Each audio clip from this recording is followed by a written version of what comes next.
everybody. My name is Mars. You can call me MG if you would like, and today is Saturday, the 17th of August, which means it's the start of this year's round of the Summer Scare Readathon. If you don't know what I'm talking about, the Summer Scare Readathon is hosted by Jess over at the Hex Library. I will leave her channel linked below. This happens every summer for about a week-ish. This year it is 9 days. It's from the 17th to the 25th. And there's a little mini bingo board of 9 different prompts. There's also Instagram posting challenges. It's just a really short time, but a really fun time. And I'm so excited to have this finally here. I've been anticipating this for so long, and I'm so ready. I have big plans, the first of which involves reading 2 books today. So it's already past noon, so I've done no reading today yet. But the 2 books I'm hoping to finish are 2 very short books, and one I have physical, one I have as an ebook, so I'll pop the ebook up here, but then the physical book is this one. So this is book 1 and 2 in the My Sister the Vampire series by Sienna Mercer. This is a book that I've had since I was a child. Let's see when the copyright date is. 2007. So I was 9-ish.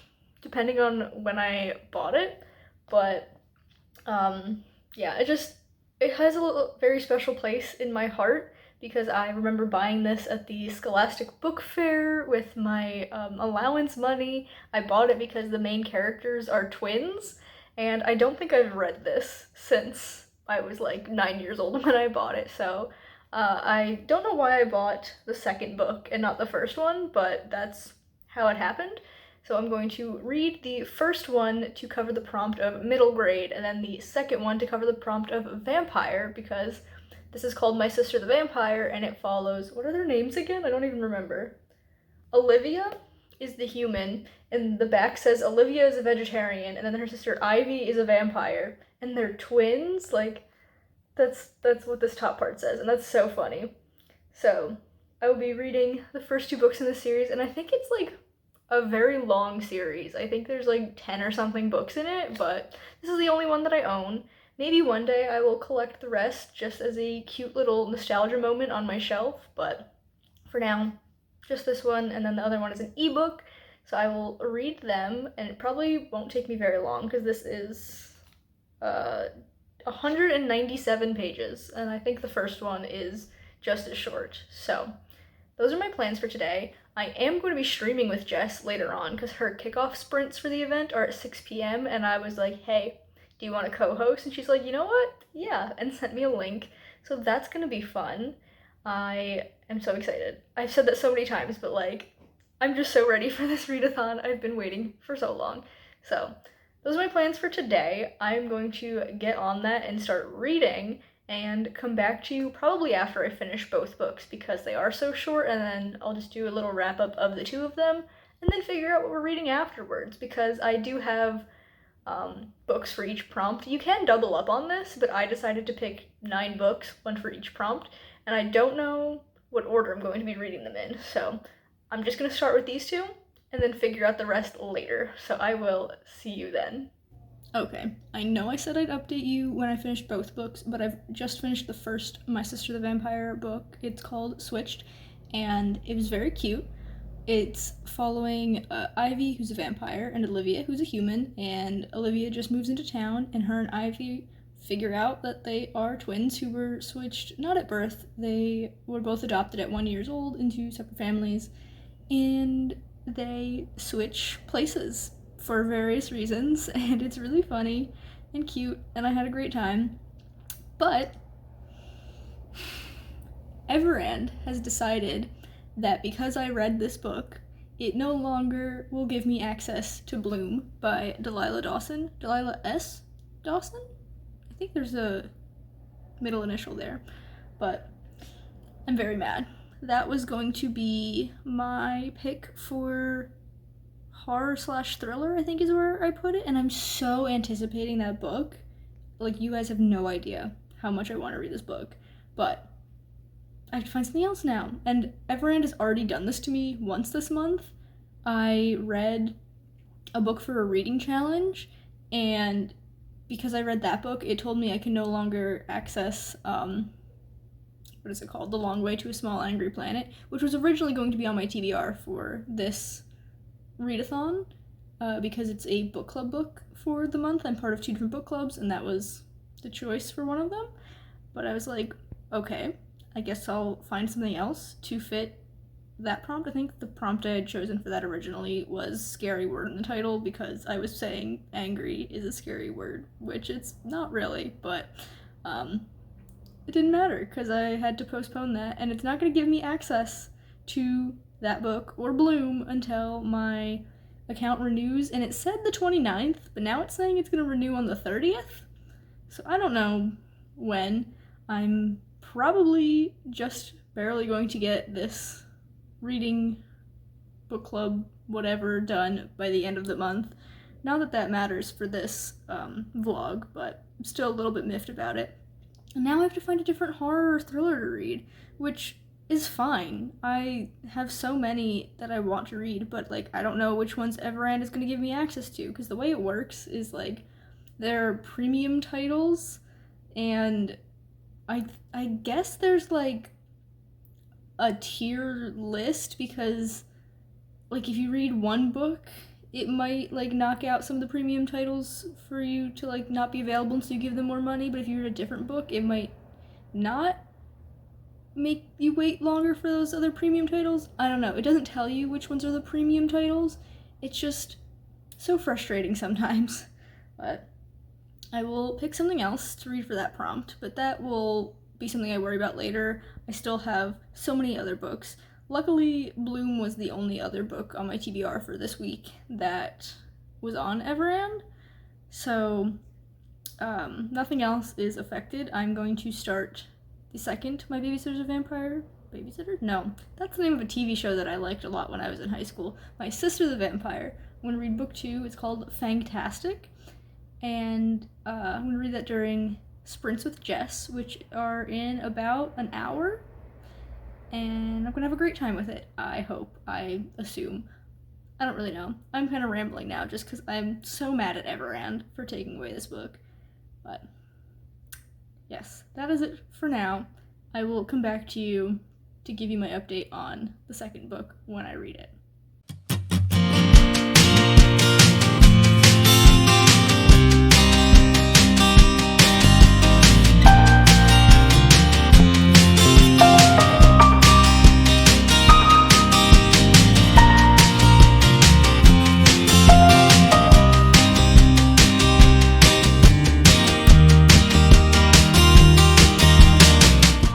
Hello friends, it is, what even time is it? Just before 9 a.m. Jess and I are in our last sprint for the stream, and I almost forgot to update you guys. I did in fact finish reading the second My Sister the Vampire book, and it's already back on my shelf because like I said, I almost forgot to update. But yeah, I really enjoyed it. I thought it was so cute. This one, in like the overarching plot, there's this reporter from Hollywood who comes to town looking for some scoop because she's convinced that there's something dark and sinister happening in this town. So Ivy and Olivia end up having to like distract her and trick her and everything, so that she doesn't figure out vampires exist. But it's really cute. At the end, they decide to come clean to everybody that they figured out that they're twins, including their parents. We don't get to see the reaction, it's just them like deciding to tell people. So I kind of really want to read the next one so that I know how that all plays out. Part of me wants to start collecting all of these because these were so cute, and I was so scared to read them because I thought if they were bad it would ruin the nostalgia of it for me. But luckily they weren't bad. They weren't like perfect by any means, but they didn't have to be perfect. They were just really short, fun little reads, and there are 18 of them, so it would take me quite a while to thrift them, but it might be something I keep an eye out for when I hit the thrift stores. But now, I guess I get to pick the next book to read, and the book that I've picked is, if I remember to grab it, The Return of the Temujai? I think is how it's pronounced. I took the cover off of it already, but this is an ex-library copy, that's why there's tape on it. This is the 8th book in the Brother Band Chronicles, and this will be my read only at night book. And I don't think I'm gonna finish this whole thing tonight. Let's see how many pages it is. If I can do that without dropping it, that would be great. 337, so like not long, but definitely not gonna finish it today.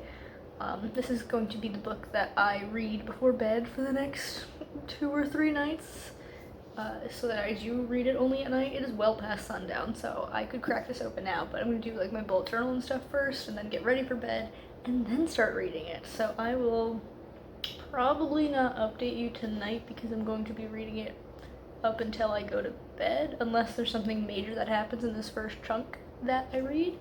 But I think I'm gonna update you tomorrow when I'm like in bed and I'm about to pick it up, and I'll recap what I read tonight. But for me it will be tomorrow, or tomorrow it'll be last night. I'm confusing myself. I'll figure it out. But this is what I'm gonna be reading at night for the next couple of nights. I don't know what I'm gonna read during the day because I'm definitely gonna be reading other stuff while this one's on the go. Maybe I'll pick up a manga tomorrow because I do have 3 different manga on my TBR. I don't know. I have a very busy day tomorrow, so I'm probably not gonna have a ton of time to read, so I might pick my shortest manga so that I can for sure get it done and check it off. That sounds like a good plan. I don't know what the shortest one is, but I will come back and tell you about it tomorrow when I've gotten some sleep and probably am a little bit more coherent, or at least I can hope. Grammy is just being the eepiest little baby right now, but she's been keeping me company while I've been reading, and it's been so lovely. She's so cute. I love her so much. Hello friends. It is just about 5:30 in the afternoon, evening, not quite sure when that transition happens, on Sunday, and I have had an interesting day. I had D&D this morning and it was super fun, but it gave me a headache like it does a lot of the time. So I took some Tylenol and then I hopped in the shower, and then the Tylenol worked and my headache was gone, but I had this weird like blurry spot in my vision for like maybe half an hour until it went away. And once it went away, the headache came back, so that's a lot of fun. But I have been reading just nice and chill.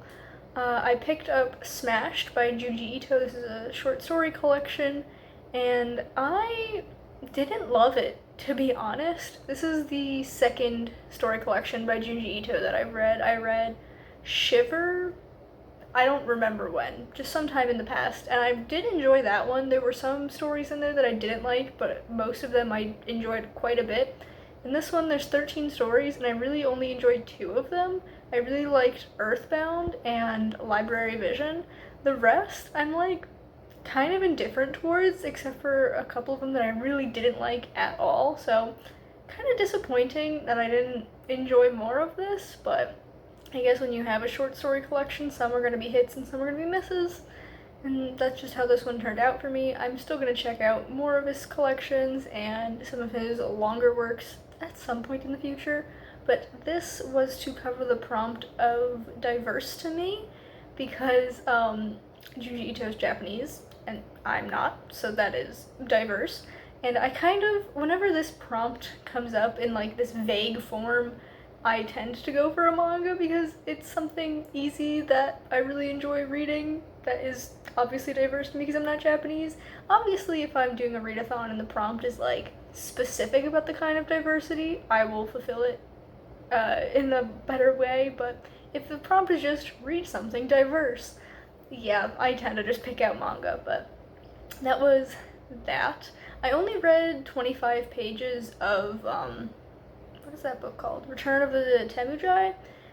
So not a lot last night, but I will be picking it up again tonight and hopefully cracking on a little bit more. I put up a poll on my Instagram for what book to read in place of Bloom for my horror/thriller prompt. So I went back on Everand and I found 2 stories that it says I still have access to.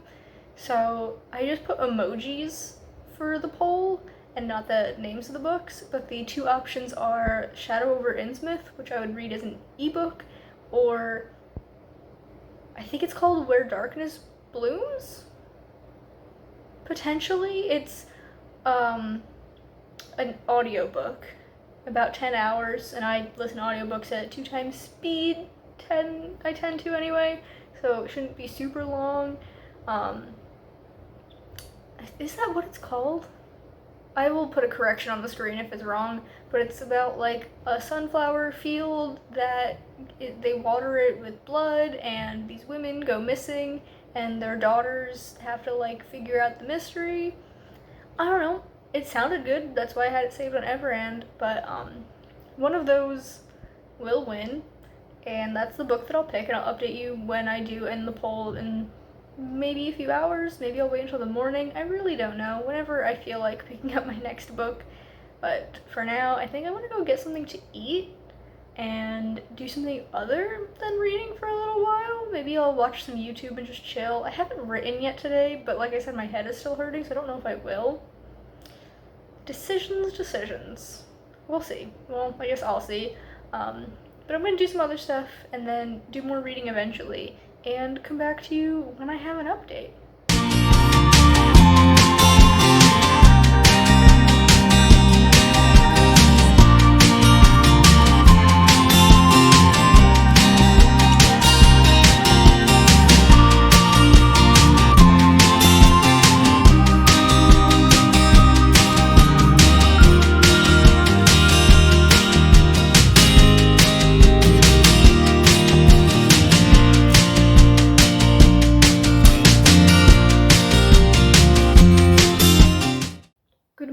Friends, it is just past 9 a.m. on Monday, so I've got a little bit of an update for you. Not much.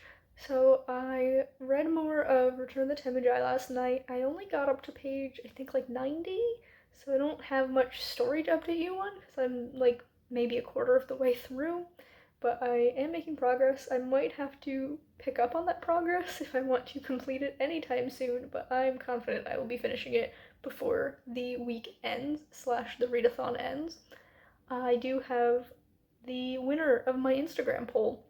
So the winner is Where Darkness Blooms by Andrea Hanna. I have it pulled up on my screen behind my phone so that I wouldn't forget it, and I'll put the cover up for you. It's a stunning cover. I love it a lot. But I will be listening to this as an audiobook. So my plan today, because I have not been writing much recently. I've been super busy and I've also had some health stuff, so I have not been writing nearly as much as I want to, and I have a novella that I'm trying to finish a draft of. So my plan today is that for every like half hour I write, I then get to listen to a half hour of the audiobook, and by that I mean like an actual half hour and not like a half hour in the audiobook time. So like if I'm listening at 2 times speed, technically I've listened to an hour of the audiobook, but it only took me half an hour to listen, if that makes sense. And I feel like half an hour is a good increment for me. If I do want to write more, like say I write for an hour first, then I get to listen for an hour, that's the same thing. But those are my plans for today, and I don't know if I'm going to finish this audiobook because like say I listen at 2 times speed, that's 5 hours because it's a 10-hour audiobook. But we'll just see how far I get, and then tonight again I will pick up Return of the Temujai. But those are my plans, and I will get back to you at some point in the future with an update on how they actually go, because making plans and following through on plans don't always happen at the same time. So I will see you in a little while. Hello friends, it is 4 p.m. and I have an update for you. I haven't done as much reading and writing as I thought I was going to. I did an hour of writing and then I listened to my audiobook for an hour, and I'm listening at 1.8 times speed, so it should take me about 5 hours and 40 minutes, I think is what it said, to listen to the whole thing. So not finishing it today, but I am hoping to make more progress later. But I figured I would just come and update you. I meant to do more, but then I got distracted because G uploaded the announcement video for the Magical Readathon, which is happening next month. And then I spent a half an hour planning my entire TBR for that, which is 12 books, and it's insane. But I did it, And now I get to be distracted by Critical Role because the new episode came out. So I'm probably going to watch that. And then I don't know if I want to write more. I'm kind of close to the end of a chapter, so I'm not going to like do any more of the exchange thing where like I write and then I read the same amount of time. I think I'm just going to write until I finish this chapter and then spend the rest of my day reading, maybe?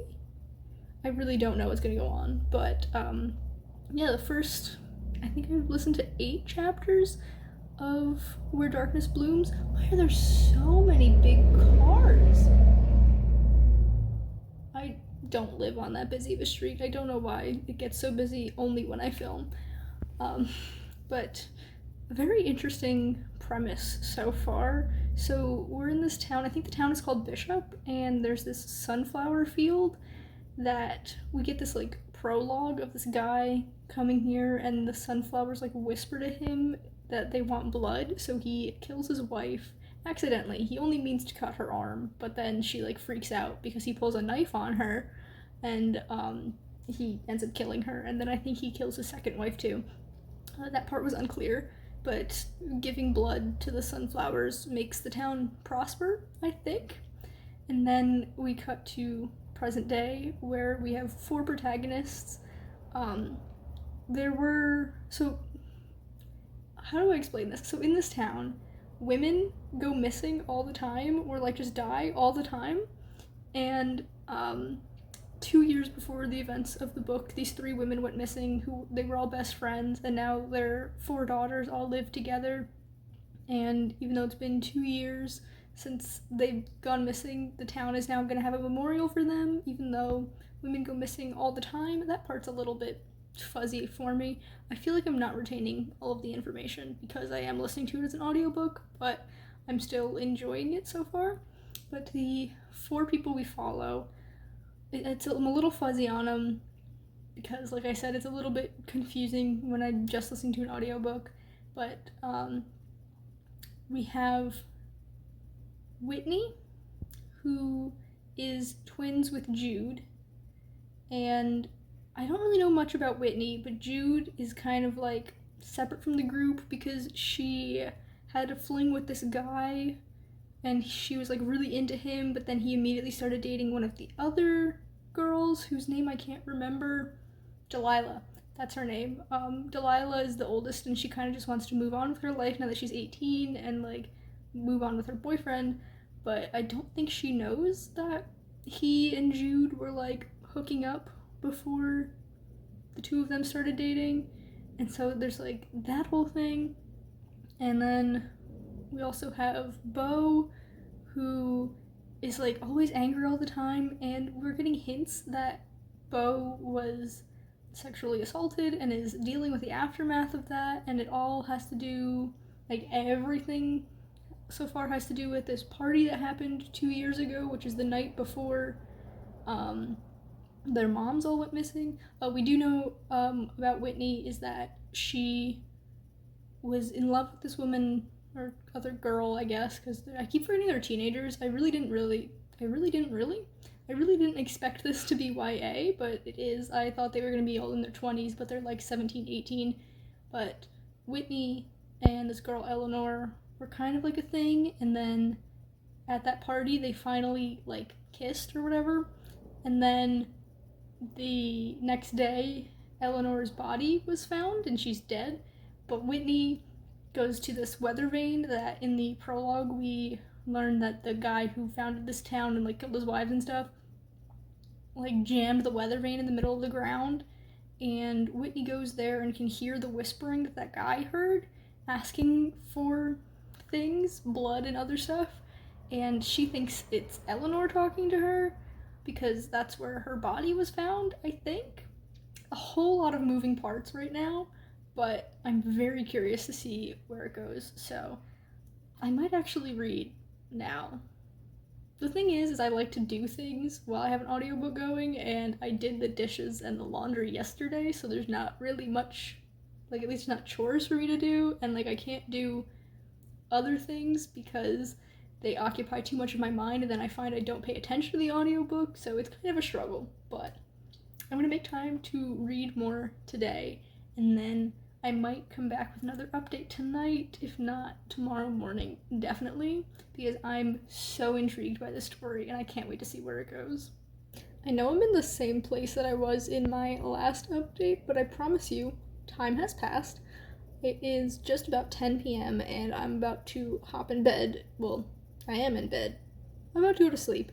But I have an update for you first. I did read a little bit more of Where Darkness Blooms, only like 20-30 minutes of like listening time while dinner was being made. I don't know how much that translates to like time in the audiobook, but it's so hard to keep track of progress with audiobooks. Like, I don't know what percentage I'm at in the story, and it's a little bit annoying, but whatever.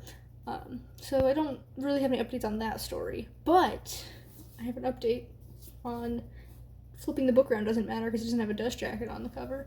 I have an update on Return of the Temujai. I am halfway through, so I don't think I'm going to finish tomorrow night, but probably the night after, which would be Wednesday night? Yeah, because today's Monday. I can't really tell you much about this story because it is the 8th in a series, and it's also like a companion series to the main series of Ranger's Apprentice, so there's like so much going on.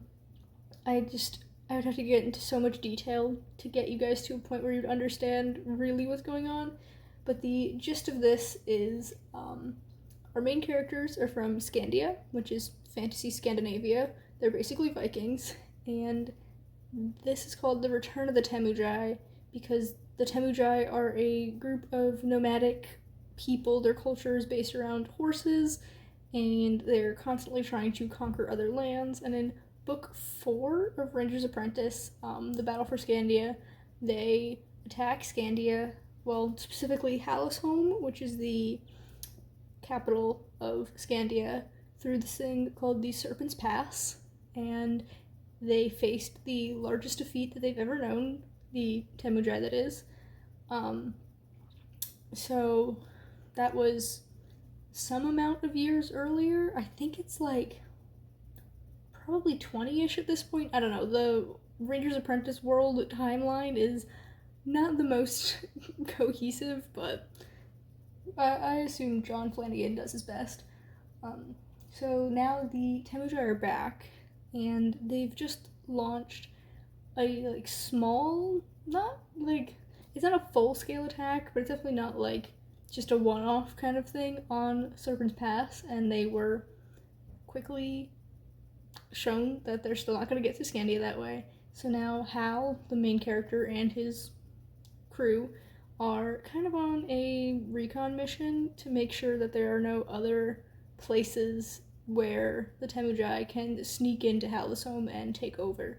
So they're currently on this lake, and I'm kind of stopping at a awful part because a little skirmish is about to happen, and 2 of the characters are currently off scouting, and they just found the bulk of the Temujai camp, which is like basically the entire nation of the Temujai on the move to try and take down Hallowsholm.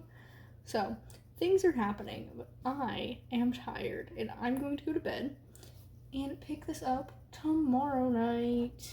I've been really enjoying this being my before bed book because it is so easy to read. It's YA, very simple language, but like very fun kind of comedic language, and it's just all around a really good time. So I'm very much looking forward to when the sun sets tomorrow and I can pick this bad boy back up. But that is all for now. My goal is to finish Where Darkness Blooms tomorrow. So hopefully the next time you see me, it will be me talking about that book and how I felt about it. Or maybe I'll give you an update before I finish if there's something crazy that I feel the need to talk about. We'll see. Good night, friends. I will see you tomorrow.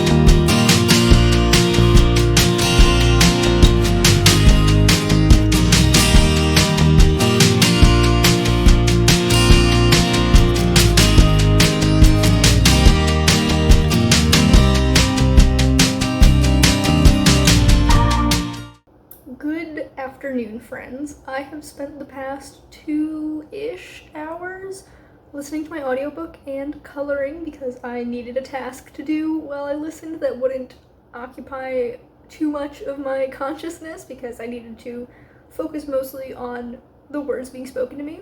So I have this nice picture now that I've colored. I think it turned out so cute. I really like the pops of pinkish red that I included because honestly my favorite plants are the ones where the leaves are like that dark purpley pink color. I think they're so beautiful. There's some spotted all around the town that I live in and I'm obsessed. But that has nothing to do with what we're doing now. I have not finished Where Darkness Blooms, but I've listened to a really big chunk of it while doing this. I have just under 2 hours left of the audiobook at 2 times speed. The thing adjusts. So I guess I technically have 4 hours left of the audiobook, but listening at 2 times speed will only take 2 hours. So I am going to listen later. I lost my sentence there for a second. You can see the wheels turning in my head as I tried to get it back. Yeah. I'm gonna listen later on. I need a break right now because, like I said, I've just been doing this for 2 hours, and I don't think I can do it for another 2 hours. I could grab another picture to color, but I'm not going to. Also, my phone is not quite dying, but it will be shortly. It'll be running out of battery, so I'm gonna pop that on the charger and find something else to do for a little while, and then get back to this. I don't know, either before or after dinner, I'm not quite sure. Maybe I'll do what I did yesterday and listen to about a half hour of it while I make dinner, and then listen to the rest after I eat. Depends on what else I find to do and occupy my time. So I feel like I should give you an actual update on the book. There's not much I can tell you that isn't spoilers because the back of the book does such a great job of laying out all of the pieces. And I've already explained who all of our main characters are and the information we got from the prologue. I will say that almost every single twist or reveal that we've been given, I figured out way ahead of time. 90% of this, I figured out from the first handful of chapters, how the whole book was going to play out. There are a couple of things where as soon as a character was introduced, I'm like, yeah, I know what's gonna happen to him. Just that sort of thing. So it's not a very surprising book, but it's still a really fun time, and I'm very invested in the story and these characters.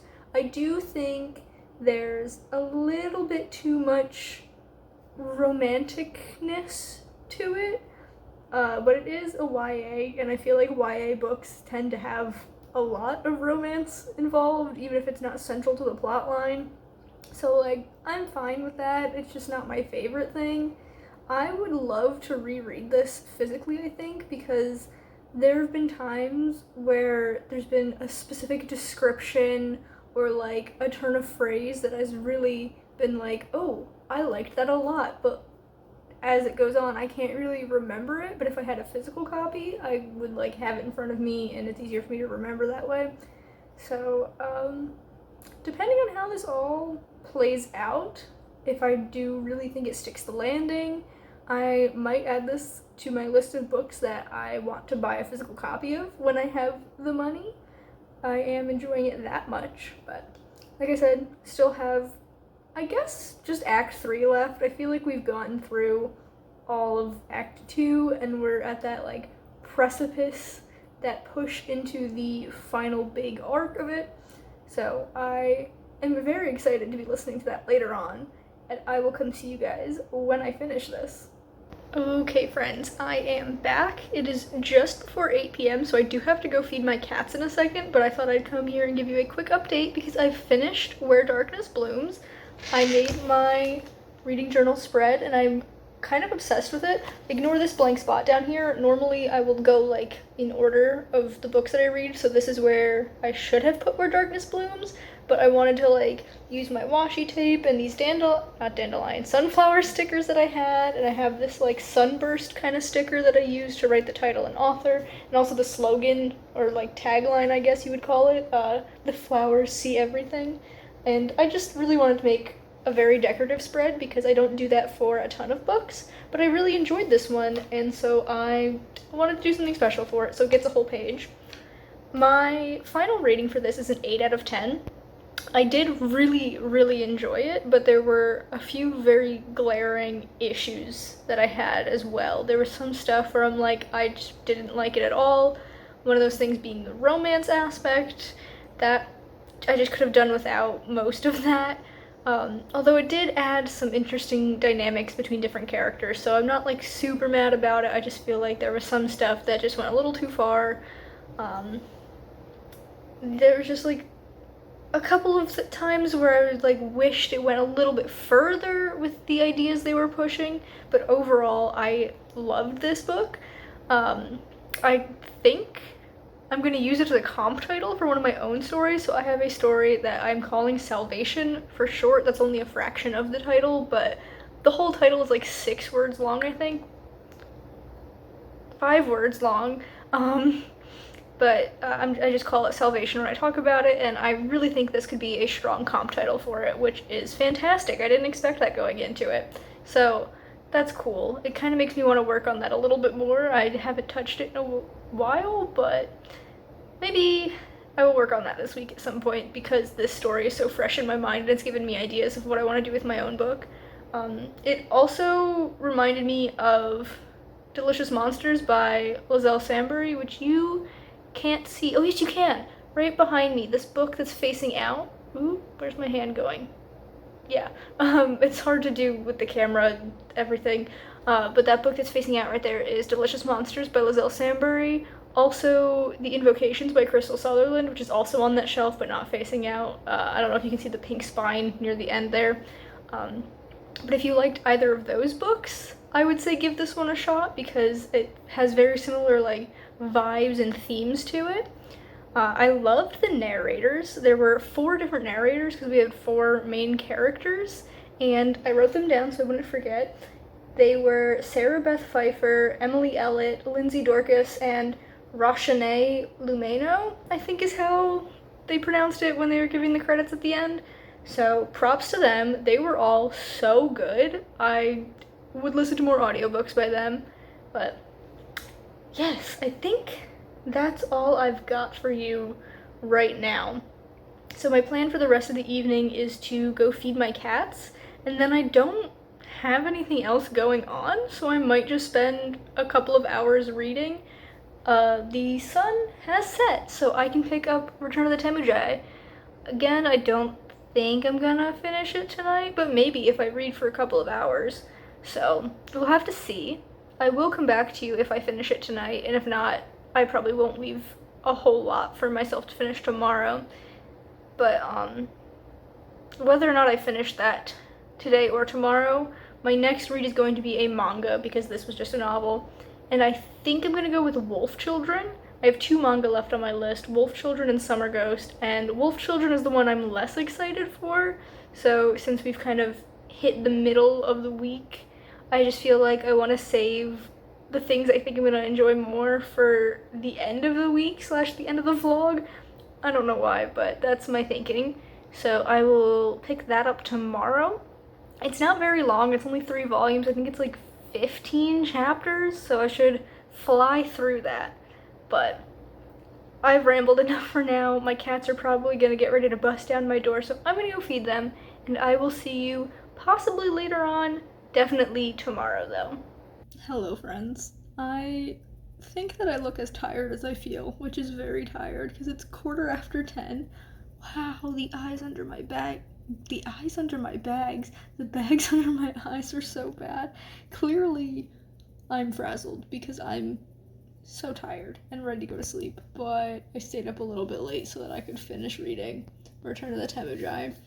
This was kind of conflicting for me because most of it's just been purely fine. Like, it's been fun. It's been a regular John Flanagan book.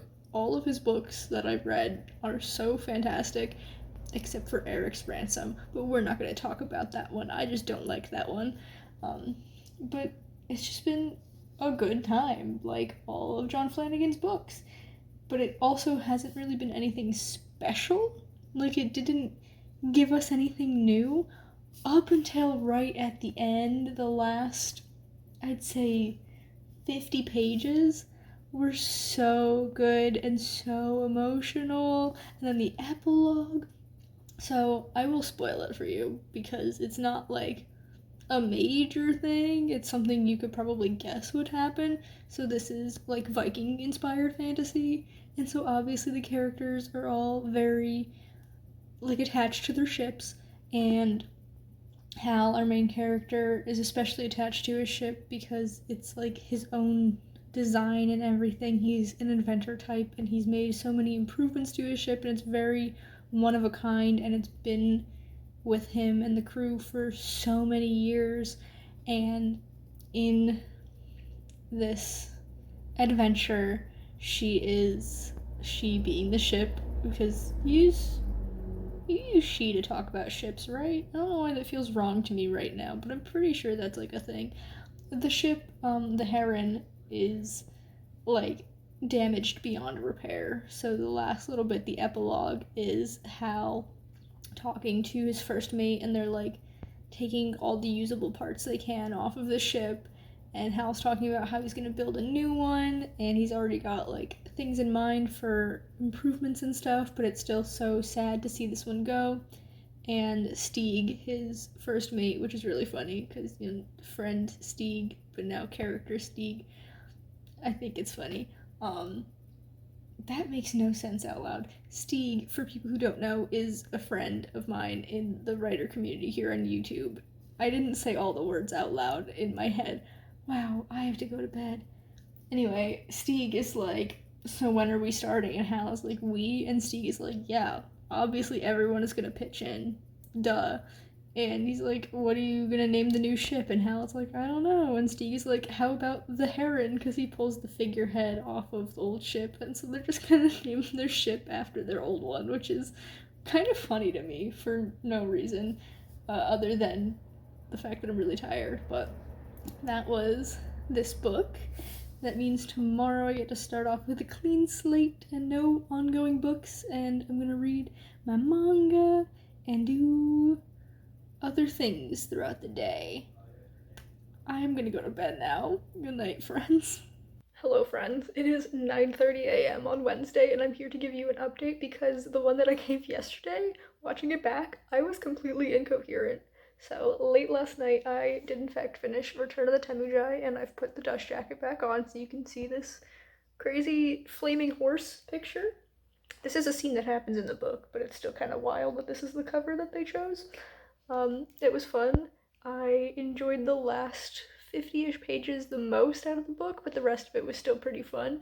So I'm going to do my reading journal spreads for that now, and then later today, I have decided I'm going to do my switching between reading and writing tactic because it works best with manga, and I'm going to be reading a manga next. So, Wolf Children, I think I said it was 15 chapters. I checked it, actually 16 chapters. So what I'm going to do is, since I'm drafting a project right now, I'm going to write 100 words and then read a chapter, and then write 100 words and then read a chapter, and so on until I finish Wolf Children. I find that setting these really small goals, like only 100 words to write, or only a chapter of a manga to read, helps me to not get bored of what I'm doing, because I hit this goal and then I'm doing something else. I'm not doing one thing for an extended period of time, but switching back and forth helps me make a lot of progress in both goals. So I think I'm just gonna update you at the end of the manga, so I will see you then. Hello friends, it has been several hours since we last talked. It is now past 3 p.m. and I've written my 1600 words for the day. I have finished Wolf Children. That's the more important thing. That's what I'm here to update you on. So this was a fine little manga. It was cute. So it follows this woman, Hana, and explains how she fell in love with this man who was this like wolf guy. He can like turn into a wolf. doesn't use the word werewolf, but I'm still counting it for this prompt. And they have 2 kids together, and then he ends up dying, so this woman is just left to raise these half-human, half-wolf children on her own, and it follows from the time they're born with like a couple of prequel chapters, I guess, talking about how she fell in love with this man.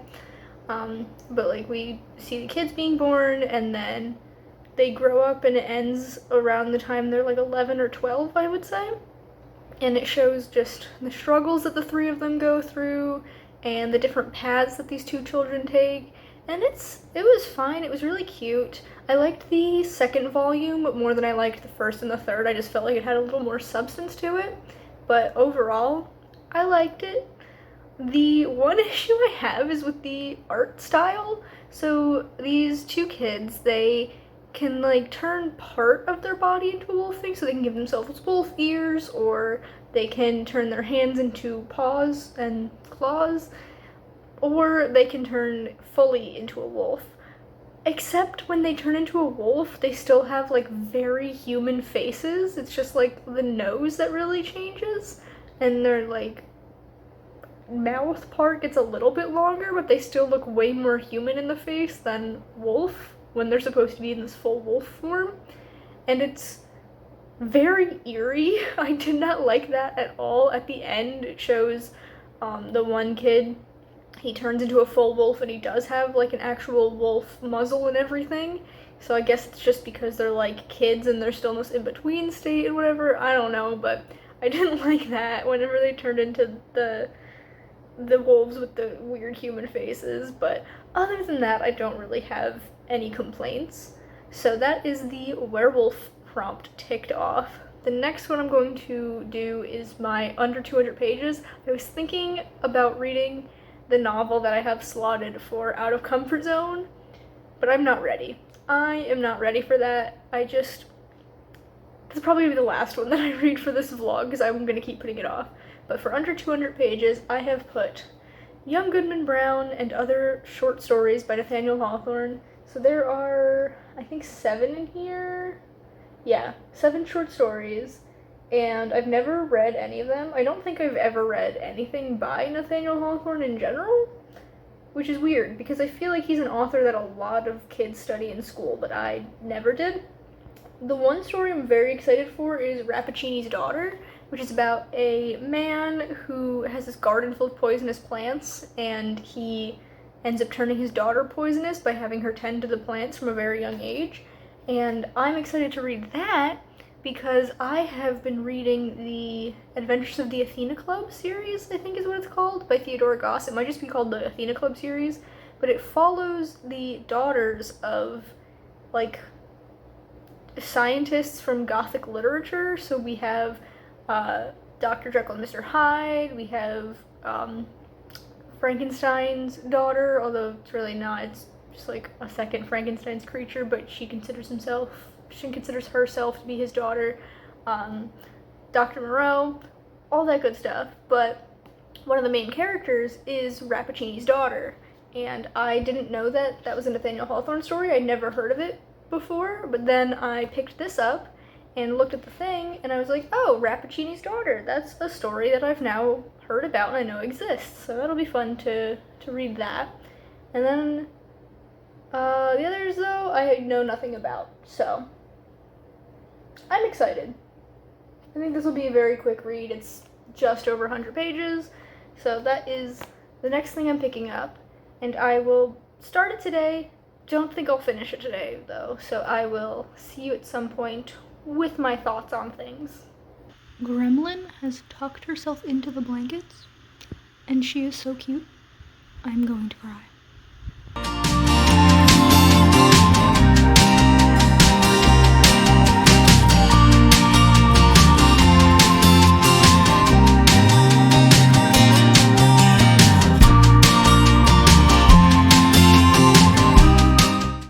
Okay, friends, it is about 8:30 p.m., still on Wednesday, and I have in fact finished Young Goodman Brown and Other Stories, and these were interesting, actually. I enjoyed them more than I thought I would. There's a creased corner.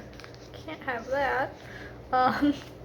Definitely a bit of a tough writing style because it is older. These are from what, the early 1800s, yeah.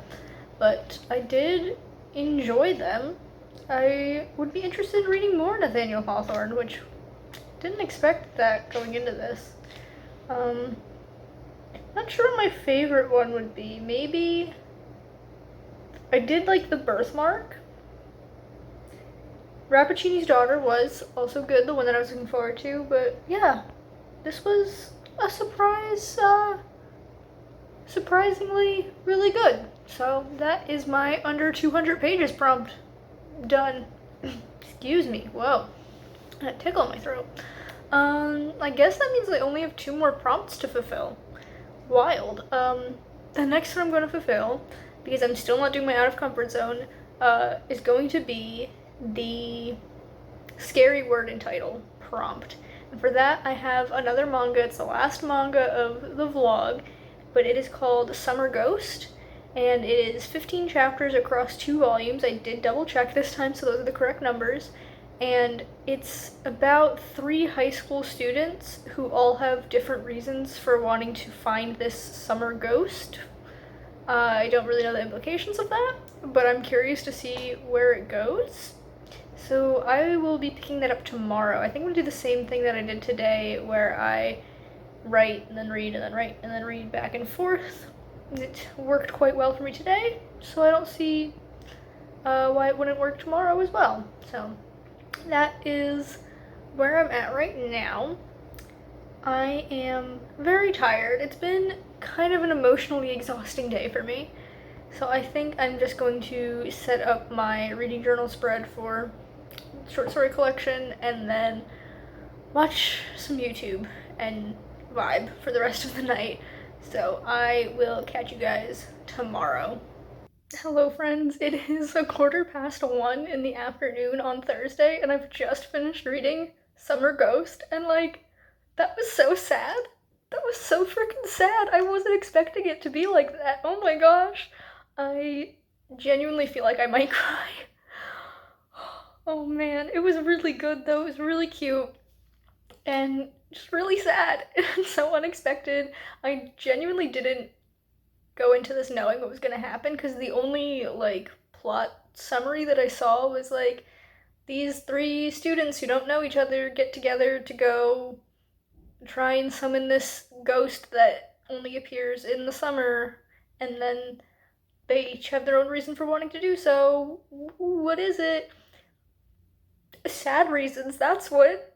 Oh my gosh, but it was really good. If you are someone who can handle sad stories or you enjoy sad stories and you're looking for something short and quick, this would be something to go for. I think it's also based on not a movie but an animated short, I think is what I saw. It did remind me, it gives me the same vibes as Weathering with You and Your Name, which are 2 manga that I really enjoyed that are both based on movies. They were movies first that were then adapted into manga. Haven't watched the movies, but I do own the manga and really enjoyed them, and reading this gave me the same feeling as those, so that's something. But yeah, that was a time. I've finished that, and that means I only have 1 book left to read for this vlog. Is that correct? I'm gonna grab my reading journal just to double check. Okay, yeah, here we have my spread for August. The color theme for this month was lime green, if you can't tell, and down here is my summer scare readathon spread. So I just read Spooky Word in the title, which means I only have my out of comfort zone book left. Yay! Oh boy. So the book that I will be reading for the prompt of Out of Comfort Zone is Leather and Lark by Bryn Weaver. And this is a bit of a weird pick for Out of My Comfort Zone because I read book 1, Butcher and Blackbird, back in, I think it was February, as part of a taste test romance vlog because I'm not really into romance, so I tried a bunch of books. I tried 3 books in different romance subgenres, and I actually really enjoyed Butcher and Blackbird, which was so unexpected for me. But Leather and Lark, the sequel that follows the brother of the male main character in the first book and the best friend of the female main character, I was so excited for it, and then I read the trigger warnings list, the content warnings, whatever you want to call it, and it had both extensive eye damage and extensive teeth damage on the list. And those are like two things I just cannot deal with. I don't have a lot of things that really like bother me, but those two are like actually triggering to me sometimes. But the first book did have stuff to deal with eyes, and it was fine. It like grossed me out, but it didn't like affect me horribly. So I'm gonna give this a shot, and if it does start to get to me, I will DNF this, unfortunately, because I was so looking forward to it because of how much of a surprise Butcher and Blackbird was to me. But I actually like was going to read it as soon as it came out, which was several months ago at this point, and then I was like, maybe not. But then out of my comfort zone, this is quite out of my comfort zone because of those things. So I'm going to start that later today, I guess. If you don't know what I'm talking about, I probably should give a little bit of a description. Butcher and Blackbird follows two serial killers who fall in love, and it's very dark, very like graphic, but it's also like a comedy. So it's really funny, and I really liked the writing style. So Leather and Lark, the brother of the first book, he's our male lead in this romance, and he is not a serial killer, he's a contract killer. And I think he's got like some debt he's got to pay to the mob or something. And then our female main character is, like I said, the best friend of the female main character from the first book, and she is like a not like a pop star, but like a singer-songwriter type of thing, and she's like up and coming, but she's got a dark secret, which I know what the dark secret is. I have been spoiled for that, but I won't say it here just in case other people don't want to know it going into things. And there's like hate to love and marriage of convenience in this book, and I've seen a couple of people really dislike this and a couple of people really love it. I have not seen anyone feel very middle of the road about this book, so that's interesting. But we are going to start that up later on today, and I will update you as I go along. So look forward to that, I guess, in the last little section of this vlog. But I have a book spread to make for the very sad manga I just read, and I'm going to get on that and talk to you later. Good evening, friends. It is 9:45 p.m. and I am about to start getting ready for bed. But first, I thought I'd come on here and give you an update because I started Leather and Lark. I've read the prologue and the first 6 chapters, and given that there are 26 chapters, a prologue, and an epilogue, that's 28, so 7 in is a quarter. I don't think I needed to explain that, but that's my reasoning for stopping here, besides the fact that it also is just getting late. But I'm about a quarter of the way in to the book, and I like it.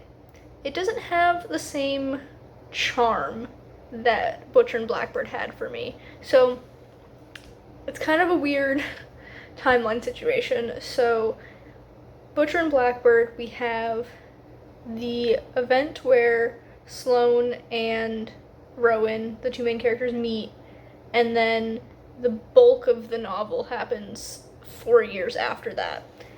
Here in Leather and Lark, we have Lark and Lachlan are their names. They meet, like they don't really know each other. It's this like situation, I'm not gonna spoil it for you, but like this stuff is going on. And then a year later they meet again, and that like 1 year after their first meeting is the same year as the Butcher and Blackbird main plot line. So they like line up there. And then there's another year time skip to when the bulk of things are happening here.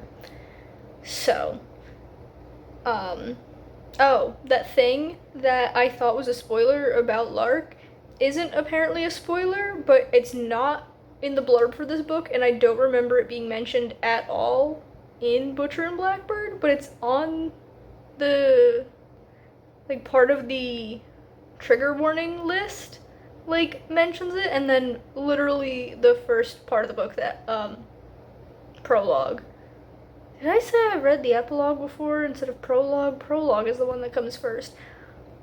I'm tired, guys, but the prologue, like, you learn the thing that I thought was a spoiler is that she's a serial killer. I didn't get that from the first book, but maybe I'm just oblivious. But she specifically targets people who are predators. So she's doing it for a good cause.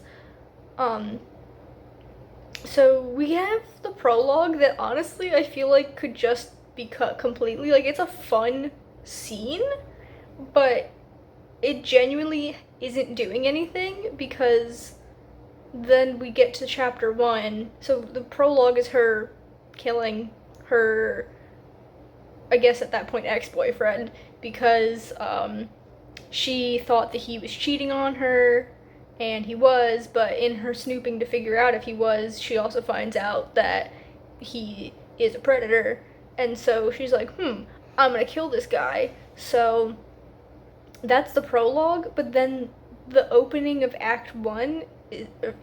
chapter 1 is also her killing a predator, and so, like, we get the explanation of, like, that whole situation in chapter 1. We don't need the prologue at all.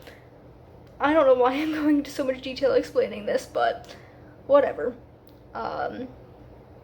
Yeah, so that just felt unnecessary. And then, like, Lachlan and Lark, their dynamic is very much got off on the wrong foot, and now they really dislike each other, but also they're very attracted to each other.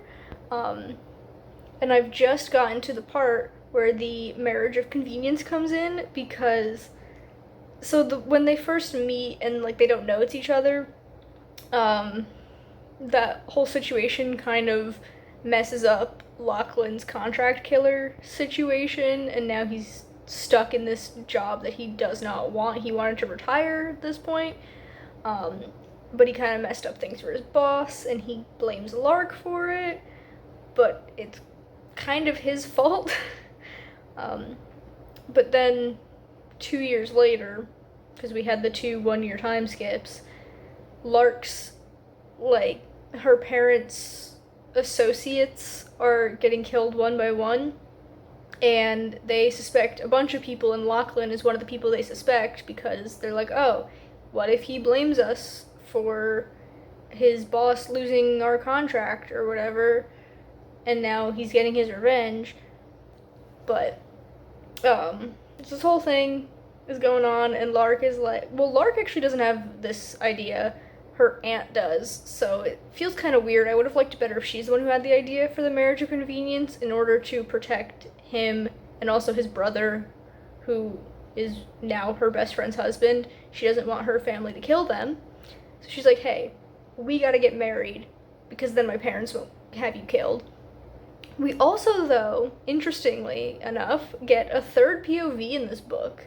So we have Lachlan's POV, we have Lark's POV, and then we also have the Phantom, who is a character that we meet in the epilogue of Butcher and Blackbird, who is someone who wants revenge on the Kane family. The Kanes are Rowan, Lachlan, and their younger brother Finn.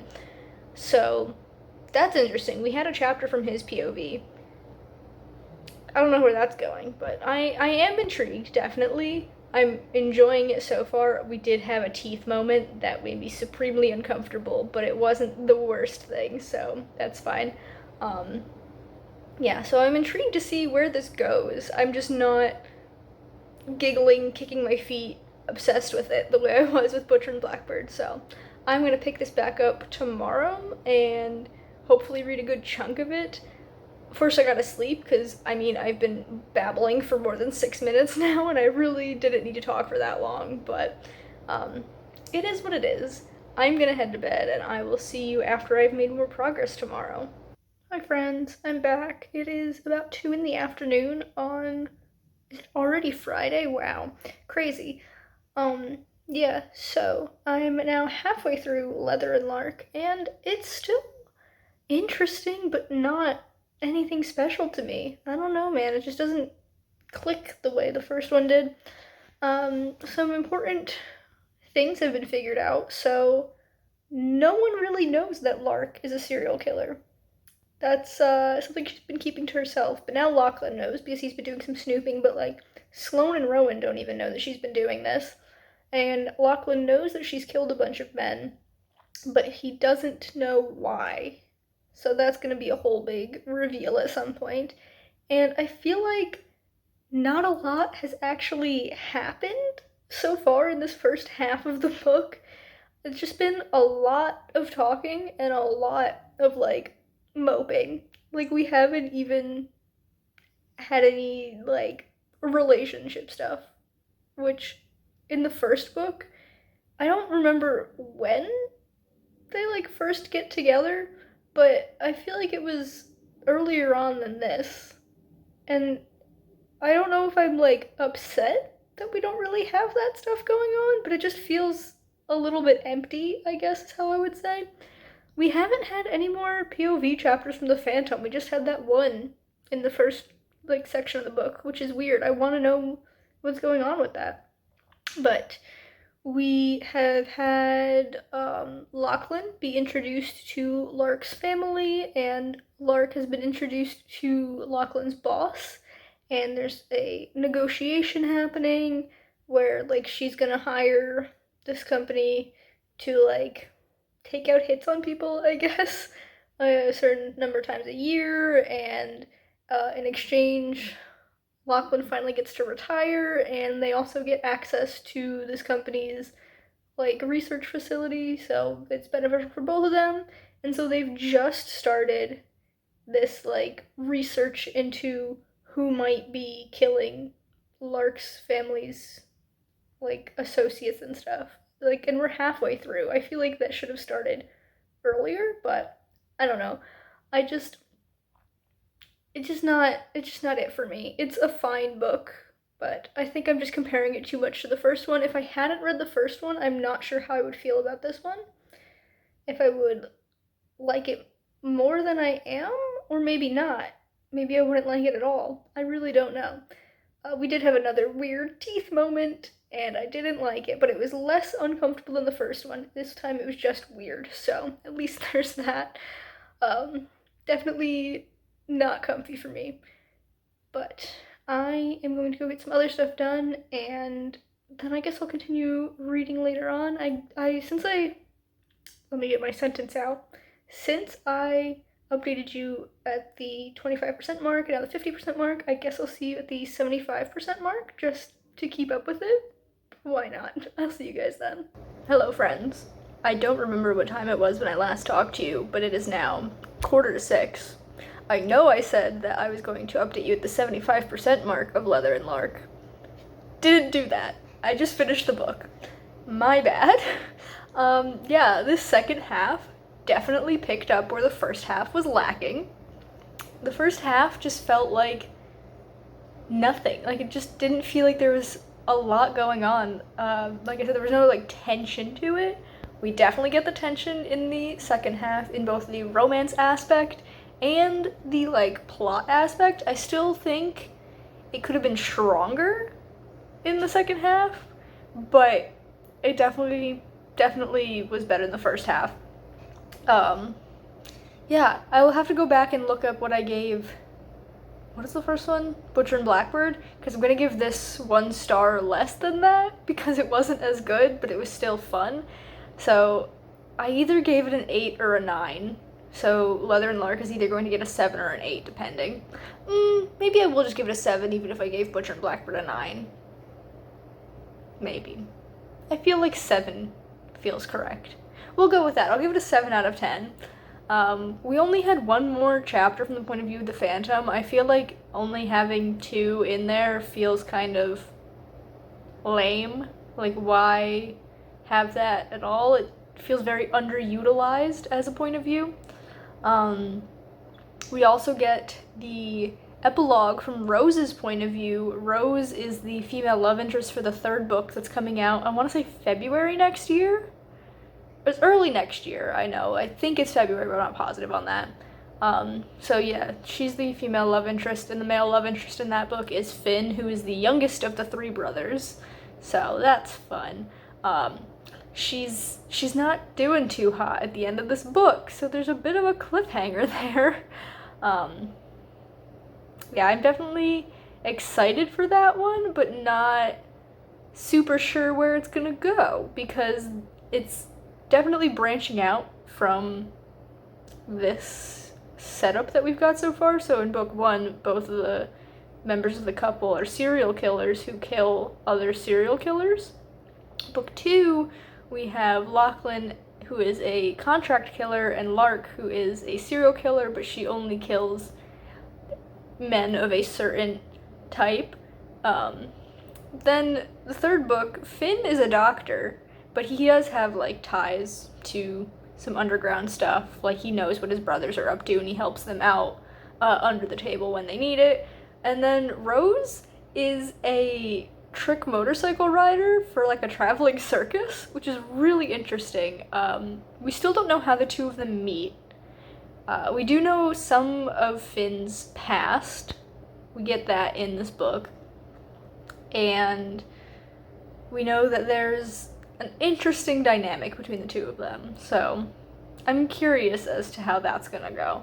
It's called Scythe and Sparrow, which is a sick name. I love the names of all of these. Leather and Lark, I feel like I would like more if Lark wasn't the character's actual name, because like Butcher and Blackbird, those are nicknames. Leather and Lark is because Lachlan is a leather worker, like that's his day job. He has like this whole studio and everything, but Lark is just her name. And then Scythe and Sparrow, I don't know how that ties to Finn and Rose, but I'm assuming it does somehow.